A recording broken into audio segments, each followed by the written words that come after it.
So hello guys, ito huli tayo ng guys, crabs, no?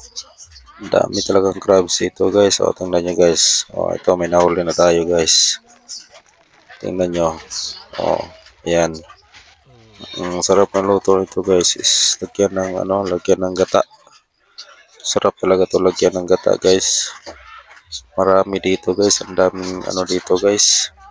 Ang daming crabs. Malalaki pa. Tingnan nyo. Ito yung mga nila, ito yung mga bahay nila, yung mga ganyan, kain mo lang, mahirap pag kamayin mo, baka kagatin ka. Ayan.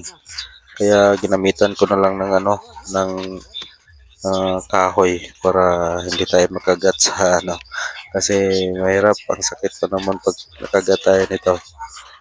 Tingnan niyo guys. So ayan. So marami talaga guys, maraming dito. Maraming mga crabs dito.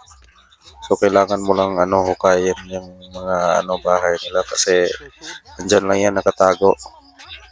Andyan lang yan guys nakatago yung mga malalaking crabs. Ayan may nahuli na yung kasama ko. Ayan So yan, sobrang dami talaga nito guys. Sobrang dami dito. So marami talagang makukuha dito guys. Tingnan nyo.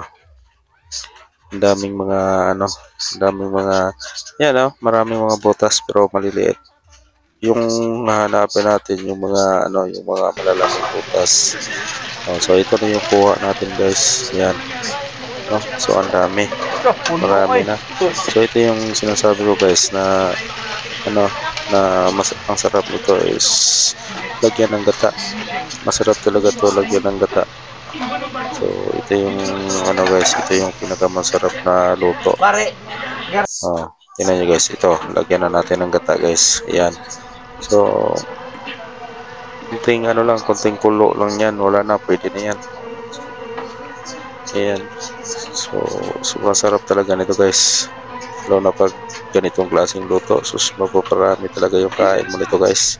Tingnan nyo. Sabi yung sarap talaga. Dagdagan pa natin. Ayan. Tingnan nyo. Sarap. So pagkatapos nyan, pag kumulo na yan, isang kulo lang, okay na yan. Pwede na yan pwede na yan iulap. So masarap ito. Grabe guys, ito yung pinaka masarap guys. So thank you.